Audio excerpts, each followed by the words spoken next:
नमस्कार। आकाशवाणी से प्रस्तुत है समाचार प्रभात।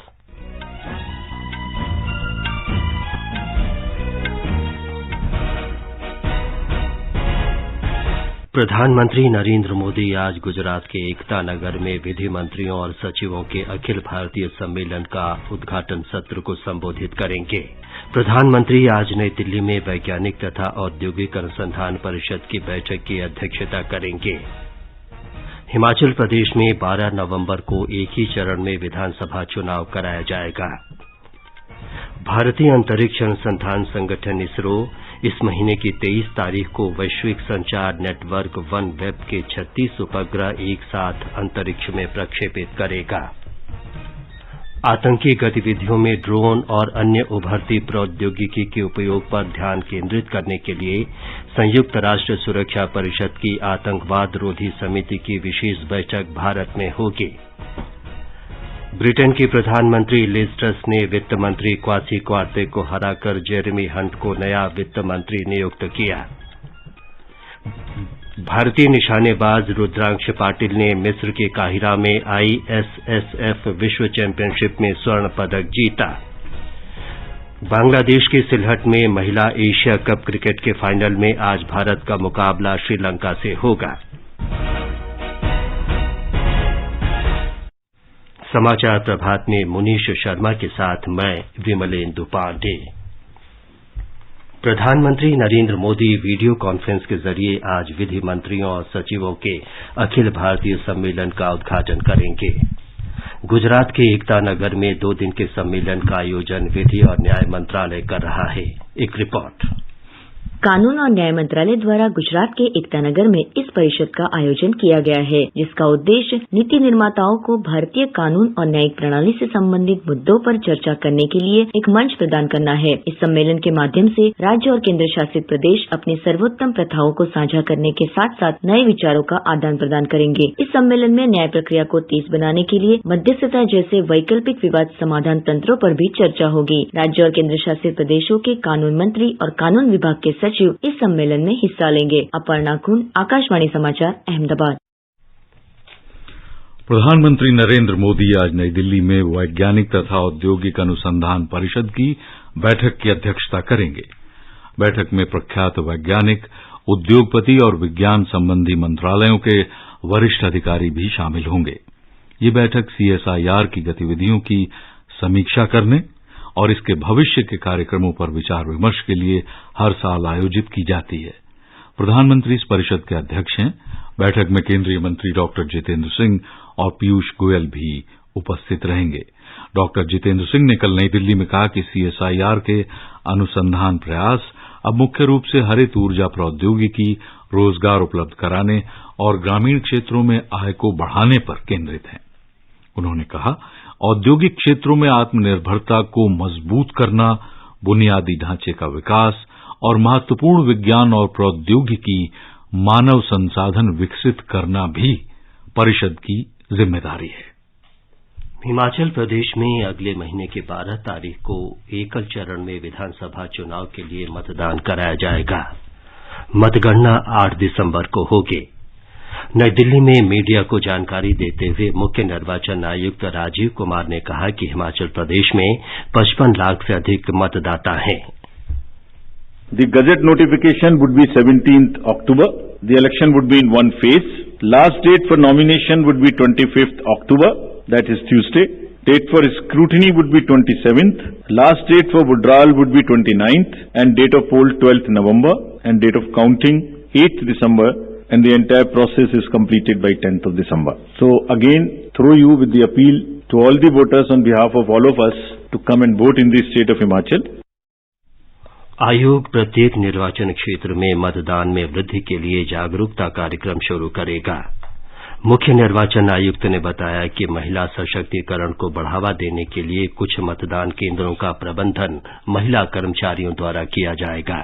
कुछ पोलिंग स्टेशन ऐसे होंगे जिसमें जो सिर्फ महिलाओं के द्वारा ही मैनेज्ड होंगे, 100% women oriented. Every assembly would have at least one and more in certain pockets. So महिलाओं के सशक्तिकरण को दर्शाने का चुनावों के इस माध्यम से भी हम लोग एक बहुत सशक्त माध्यम बनाने की कोशिश कर रहे हैं, ताकि एक्सपीरियंस भी एक बहुत अच्छा हो और साथ साथ एक सशक्तिकरण को भी वो प्रदर्शित कर सके। मुख्य निर्वाचन आयुक्त ने मतदाताओं से अपील की है कि वे अपने मताधिकार का महत्व समझें और मतदान करें। श्री राजीव कुमार ने कहा कि आयोग हिमाचल प्रदेश में स्वतंत्र, निष्पक्ष और प्रलोभन मुक्त मतदान के प्रति वचनबद्ध है। भारत निर्वाचन आयोग स्वतंत्र और निष्पक्ष, प्रलोभन मुक्त, इंड्यूसमेंट फ्री तरीके से विधानसभा का आगामी निर्वाचन चुनाव कराने के लिए प्रतिबद्ध है और हमारा प्रयास है कि वरिष्ठ नागरिकों, दिव्यांगजनों, महिलाओं, नए मतदाताओं सबकी भागीदारी बहुत ही सशक्त तरीके से आने वाले चुनावों में हो। गुजरात में आगामी विधानसभा चुनाव के मतदान की तारीख घोषित न किए जाने के बारे में मुख्य निर्वाचन आयुक्त ने कहा कि आयोग ने इस बारे में परंपरा का पालन किया है। हिमाचल प्रदेश में स्वतंत्र और निष्पक्ष विधानसभा चुनाव के लिए केंद्रीय सशस्त्र पुलिस बल की 67 कंपनियां मांगी गई हैं। राज्य के मुख्य निर्वाचन अधिकारी मनीष गर्ग ने कहा कि वर्ष 2017 में पिछले विधानसभा चुनाव में 65 कंपनियां तैनात की गई थीं। भारतीय जनता पार्टी के अध्यक्ष जगत प्रकाश नड्डा ने हिमाचल प्रदेश विधानसभा चुनाव की घोषणा का स्वागत किया है। श्री नड्डा ने एक ट्वीट संदेश में कहा कि चुनाव लोकतंत्र का सबसे बड़ा उत्सव है। उन्होंने कहा कि चुनाव राज्य और देश को विकास और सुशासन के पथ पर रखने का एक माध्यम है। उन्होंने मतदाताओं से राज्य की प्रगति और विकास में योगदान करने वाली सरकार को चुनने की अपील की।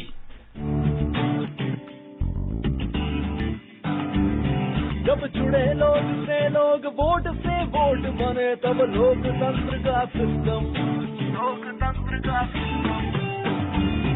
जब जुड़े लोग से लोग वोट से वोट बने, तब लोकतंत्र का सिस्टम, मतदाता जुड़ते जाए बने तब ऐसा नया कनेक्शन, मतदाता जुड़ते जाए बने तब ऐसा नया कनेक्शन, मतदाता जंक्शन हैशटैग मतदाता जंक्शन, मतदाता जंक्शन हैशटैग मतदाता जंक्शन। भारतीय अंतरिक्ष अनुसंधान संगठन इसरो इस महीने की 23 तारीख को ब्रिटेन के वैश्विक संचार नेटवर्क वन वेब के 36 उपग्रह एक साथ अंतरिक्ष में छोड़ेगा। 23 अक्टूबर को तड़के 12:07 पर ये उपग्रह प्रक्षेपित किए जाएंगे। ये प्रक्षेपण भारत के सबसे भारी रॉकेट GSLV Mk3 से किया जाएगा। इसे सार्वजनिक क्षेत्र की अंतरिक्ष company new space India limited NSIL ने तैयार किया है। कंपनी ने वन वेब के साथ 2 प्रक्षेपण सेवा अनुबंधों पर हस्ताक्षर किए हैं। ये समाचार आकाशवाणी से प्रसारित किए जा रहे हैं। हमारा डेजर्ट आ गया पर हमारी चैंपियन नहीं आई अब तक। बिल भरने के पहले तो आएगी ना। तो गर्ल्स क्या हो रहा है? बिल हो रहा है। चल अपना कार्ड दे। पिन दे। RBI कहता है अपना पिन, OTP, CVV या इंटरनेट बैंकिंग पासवर्ड किसी को ना दे। ऑनलाइन बैंकिंग सिर्फ अपने ही कंप्यूटर, मोबाइल और सिक्योर नेटवर्क से करें। हाँ, ये खाने की चैंपियनशिप थी क्या? RBI कहता है जानकार बनिए, सतर्क रहिए। खुजली झटपट दूर करे, लोशन, वही नाम वही काम, कुछ भी नहीं बदला। चर्म रोगों का दुश्मन जालिम लोशन। समाचार प्रभात में आपका फिर स्वागत है। आगे बढ़ने से पहले एक नजर मुख्य समाचारों पर। प्रधानमंत्री नरेंद्र मोदी आज गुजरात के एकता नगर में विधि मंत्रियों और सचिवों के अखिल भारतीय सम्मेलन के उद्घाटन सत्र को संबोधित करेंगे। प्रधानमंत्री आज नई दिल्ली में वैज्ञानिक तथा औद्योगिक अनुसंधान परिषद की बैठक की भी अध्यक्षता करेंगे। हिमाचल प्रदेश में 12 नवंबर को एक ही चरण में विधानसभा चुनाव कराया जाएगा। भारतीय अंतरिक्ष अनुसंधान संगठन इसरो इस महीने की 23 तारीख को वैश्विक संचार नेटवर्क वन वेब के 36 उपग्रह एक साथ अंतरिक्ष में करेगा प्रक्षेपित। आतंकी गतिविधियों में ड्रोन और अन्य उभरती प्रौद्योगिकी के इस्तेमाल पर ध्यान केंद्रित करने के लिए संयुक्त राष्ट्र सुरक्षा परिषद की आतंकरोधी समिति की विशेष बैठक होगी भारत में आयोजित। ब्रिटेन की प्रधानमंत्री लिज ट्रस ने वित्त मंत्री क्वासी क्वारटेंग को हराकर जेरेमी हंट को नया वित्त मंत्री नियुक्त कर दिया है। भारतीय निशानेबाज रुद्राक्ष पाटिल ने मिस्र के कायरा में ISSF विश्व चैंपियनशिप में जीत लिया है स्वर्ण पदक और बांग्लादेश के सिलहट में महिला एशिया कप क्रिकेट के फाइनल में आज भारत का मुकाबला श्रीलंका से। कंपटीशन की अगर आप कर रहे हैं तैयारी तो उनके लिए ऑल इंडिया रेडियो पर हम लाए हैं अभ्यास, एक ऐसा कार्यक्रम जिसमें आप पूछेंगे सवाल व्हाट्सएप नंबर 9289094044 पर या फिर ईमेल करेंगे abhyas.airnews@gmail.com पर और हमारे विशेषज्ञ देंगे इसका जवाब। आपका अभ्यास हमारा प्रयास।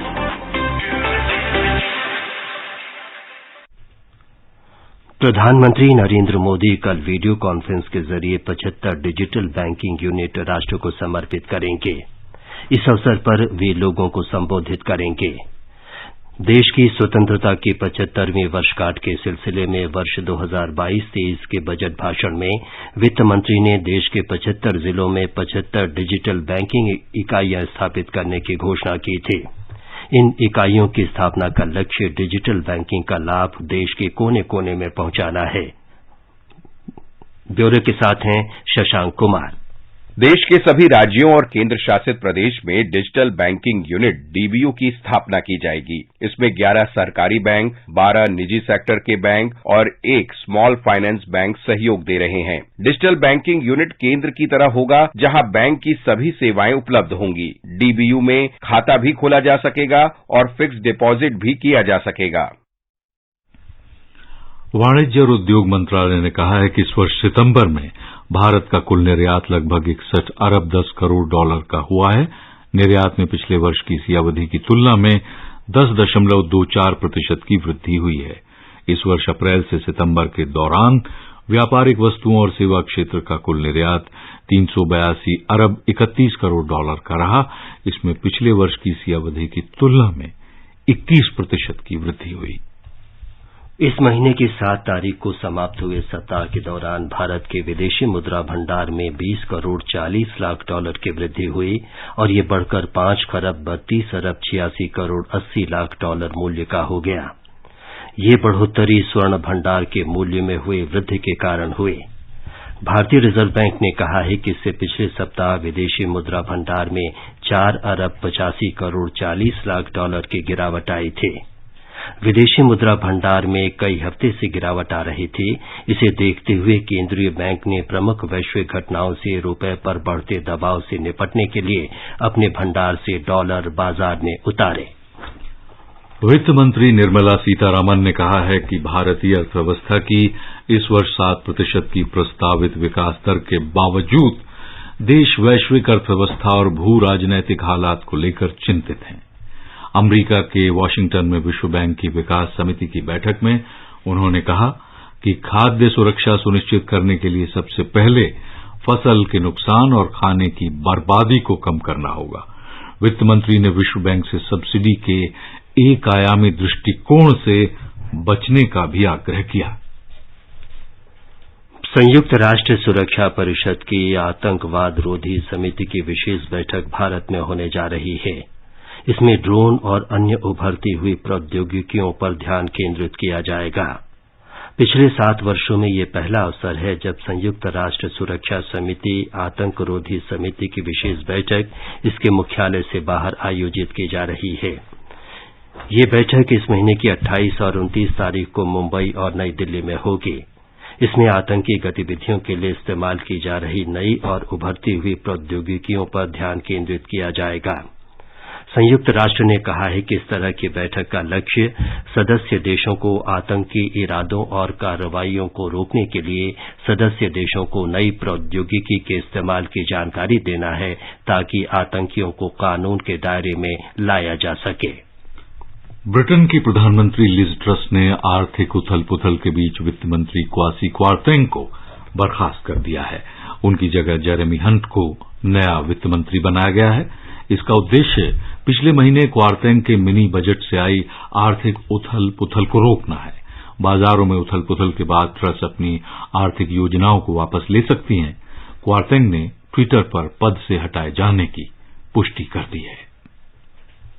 राष्ट्रपति द्रौपदी मुर्मू ने कहा है कि भारत ने बांग्लादेश के साथ मित्रता को हमेशा सर्वोच्च प्राथमिकता दी है और इसे पूरी क्षमता के साथ साकार करने के लिए प्रतिबद्ध है। उन्होंने कहा कि प्रत्येक भारतीय के दिल में बांग्लादेश विशेष स्थान रखता है। राष्ट्रपति भवन में कल बांग्लादेश के युवा प्रतिनिधिमंडल से बातचीत में श्रीमती मुर्मू ने कहा कि भारत को मुक्ति संग्राम में एक मित्र और भागीदार होने पर गर्व है। वर्ष 2012 में विदेश मंत्रालय और युवा कार्य मंत्रालय की संयुक्त पहल पर बांग्लादेश युवा प्रतिनिधिमंडल कार्यक्रम शुरू किया गया था। सूचना और प्रसारण मंत्री अनुराग सिंह ठाकुर आज से गुजरात के 3 दिन के दौरे पर रहेंगे। वो आज सुरेंद्रनगर जिले में भारतीय जनता पार्टी की गुजरात गौरव यात्रा में शामिल होंगे।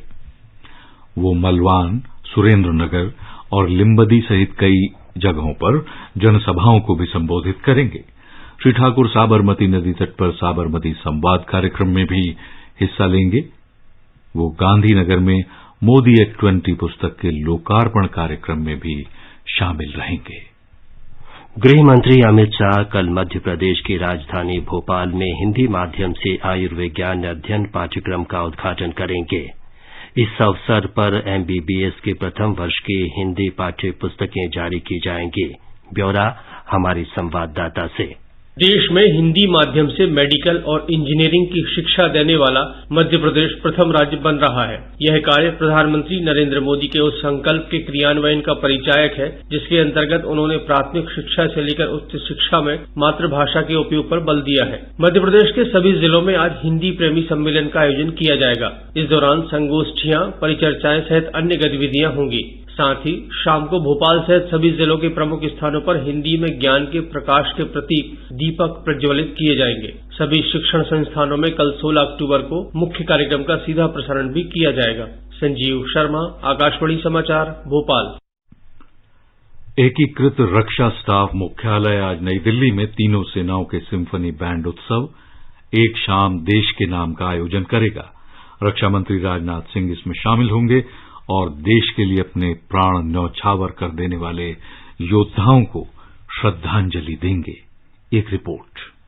इस अवसर पर तीनों सेनाओं के बैंड देशभक्ति के गीतों पर मधुर धुन बजाकर सशस्त्र बलों के बीच विविधता में एकता प्रदर्शित करेंगे। ये आयोजन आजादी का अमृत महोत्सव समारोह के उपलक्ष्य में आयोजित की जा रही विभिन्न गतिविधियों का हिस्सा है। समारोह के दौरान प्रमुख रक्षा अध्यक्ष जनरल अनिल चौहान, अन्य वरिष्ठ सैन्य और नागरिक अधिकारियों के साथ साथ सैन्य कर्मियों के परिवार भी उपस्थित रहेंगे। समाचार कक्ष से मनोज। अब खेल समाचारों के साथ हैं मुकेश कुमार। मिस्र में निशानेबाजी विश्व चैंपियनशिप में रुद्रांश बाला साहेब पाटिल ने 10 मीटर एयर राइफल स्पर्धा में स्वर्ण पदक जीत लिया है। इसके साथ ही उन्होंने 2024 के पेरिस ओलंपिक के लिए स्थान भी पक्का कर लिया है। ओलंपिक स्वर्ण पदक विजेता अभिनव बिंद्रा के बाद ये उपलब्धि हासिल करने वाले वे दूसरे भारतीय हैं। बिंद्रा ने 2006 में इस स्पर्धा में स्वर्ण पदक जीता था। विश्व चैंपियनशिप में रुद्रांश पहली बार स्पर्धा में उतरे थे। इससे पहले भारतीय महिला टीम ने 25 मीटर पिस्टल जूनियर स्पर्धा में कांस्य पदक जीता था। इस बीच बांग्लादेश में महिला एशिया कप क्रिकेट के फाइनल में आज भारत का सामना श्रीलंका से होगा। सिलहट में ये मैच भारतीय समय के अनुसार दोपहर बाद 1 बजे से शुरू होगा। हरमनप्रीत कौर के नेतृत्व में भारतीय टीम रिकॉर्ड 7वीं बार फाइनल खेलेगी। सेमीफाइनल में भारत ने थाईलैंड को और श्रीलंका ने पाकिस्तान को पराजित किया था। इधर भुवनेश्वर में फीफा अंडर 17 महिला विश्व कप में भारत को लीग चरण के दूसरे मैच में मोरक्को से 0-3 से हार का सामना करना पड़ा है। कलिंग स्टेडियम में पहले हाफ तक दोनों टीम गोल रहित बराबरी पर थीं। दूसरे हाफ में मोरक्को ने 3 गोल किए। इससे पहले भारत को पहले मैच में अमेरिका से और मोरक्को को ब्राजील से हार का सामना करना पड़ा था। दोनों टीम अब क्वार्टर फाइनल की दौड़ से बाहर हो गई हैं। अंतिम लीग मुकाबले में सोमवार को भारत ब्राजील से खेलेगा। भारत का सबसे बड़ा लोक सेवा प्रसारक आकाशवाणी समाचार आजाद भारत के बाद आकाशवाणी के साथ श्रृंखला में स्वतंत्रता के 75 वर्ष पूरे होने का उत्सव मना रहा है। इस कार्यक्रम में आकाशवाणी के माध्यम से जीवन के विभिन्न क्षेत्रों में स्वतंत्रता के बाद भारत की विकास यात्रा के बारे में जानकारी दी जाती है। आज की कड़ी में हम भारत की विदेश नीति पर नए भरोसे की जानकारी लेकर आए हैं।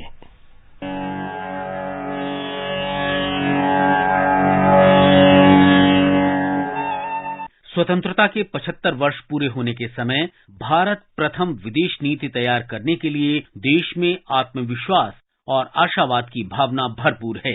भारत अपने लिए फैसले करता है और इसकी स्वतंत्र विदेश नीति किसी से डरने की नहीं है। कोविड महामारी ने वैश्वीकरण के अति केंद्रीकृत मॉडल के खतरों को उजागर किया है। परिणाम स्वरूप इसने विश्वसनीय और लचीली आपूर्ति श्रृंखलाओं के निर्माण को प्रोत्साहित किया है। भारत का संदेश पूरी दुनिया को साथ लेकर चलने का है।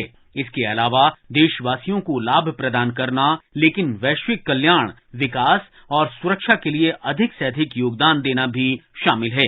विदेश मंत्री डॉक्टर सुब्रमण्यम जयशंकर ने कहा है कि भारतीय विदेश नीति की सोच अधिक वैचारिक और परिचालन स्पष्टता प्रदर्शित करती है।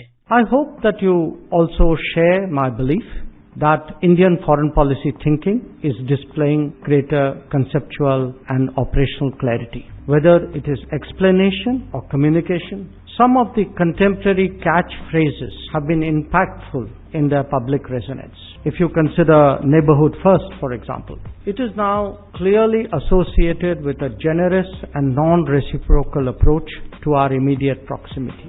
We envisage India as a larger lifting tide for the entire region. Our investments in connectivity, expansion of contacts and promotion of cooperation have also been noteworthy. वर्ष 1992 से भारतीय विदेश नीति अधिक मजबूत और व्यापार के अनुरूप हो गई है। इजराइल के साथ पूर्ण राजनयिक संबंध 1992 में स्थापित किए गए थे।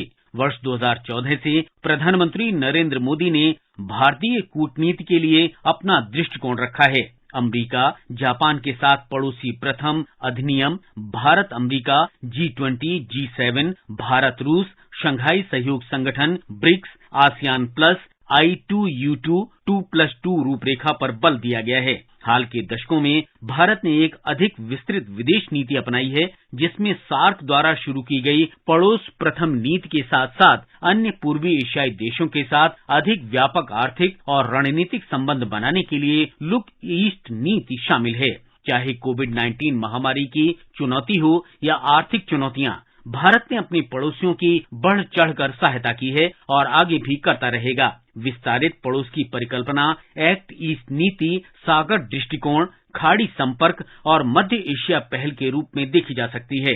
भारत की कूटनीति ने स्वाभाविक रूप से प्रमुख शक्तियों, प्रमुख आर्थिक केंद्रों, महत्वपूर्ण ऊर्जा स्रोतों और प्रभावशाली क्षेत्रीय देशों पर ध्यान केंद्रित किया है। खुले दिमाग और निष्पक्षता के साथ देश अपनी विदेश नीति में सबका साथ, सबका विकास, सबका विश्वास के मंत्र के साथ आगे बढ़ रहा है। भारत ने हमेशा संयुक्त राष्ट्र को वैश्विक शांति, सुरक्षा और विकास के लिए महत्वपूर्ण संगठन माना है। वर्तमान में भारत सुरक्षा परिषद का एक गैर स्थायी सदस्य है और संयुक्त राष्ट्र संगठनों और इसकी शांति स्थापना में काफी सक्रिय है। क्वाड सुरक्षा वार्ता से लेकर ब्रिक्स शिखर सम्मेलन जैसे प्रमुख संगठनों का भारत सदस्य है।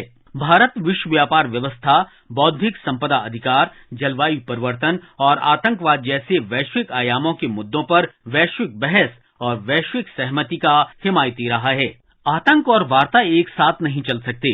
भारत में इस विचार की एक दृढ़ नीति अपनाई गई है और बातचीत की बहाली के लिए पाकिस्तान के बार बार अनुरोध के बावजूद ये स्पष्ट रूप से बता दिया है कि कोई भी बातचीत तब तक नहीं की जाएगी जब तक कि भारत के खिलाफ पाकिस्तान की जमीन से पाकिस्तान प्रायोजित और समर्थित आतंकवाद पर लगाम लगाने के ठोस और सत्यापन योग्य ठोस सबूत उपलब्ध नहीं हो जाते। देश की विदेश नीति के कम से कम 4 महत्वपूर्ण लक्ष्य हैं। पहला, भारत को पारंपरिक और गैर पारंपरिक खतरों से बचाना। दूसरा, एक ऐसा बाहरी वातावरण तैयार करना है जो भारत के समावेशी विकास के लिए अनुकूल हो, ताकि विकास का लाभ देश के सबसे गरीब से गरीब व्यक्ति तक पहुंच सके। तीसरा, ये सुनिश्चित करने के लिए कि वैश्विक मंचों पर भारत की आवाज सुनी जाए और भारत वैश्विक मुद्दों पर विश्व राय को प्रभावित करने में सक्षम हो। और चौथा, भारतीय लोगों को सुरक्षित और संरक्षित करना। आज के आत्मविश्वासी भारत के पास वैश्विक वातावरण में एक नई आवाज है, जिसकी जड़ें इसकी घरेलू वास्तविकताओं और सभ्यतागत लोकाचार में मौजूद हैं, साथ ही साथ अपने महत्वपूर्ण हितों की खोज में दृढ़ हैं।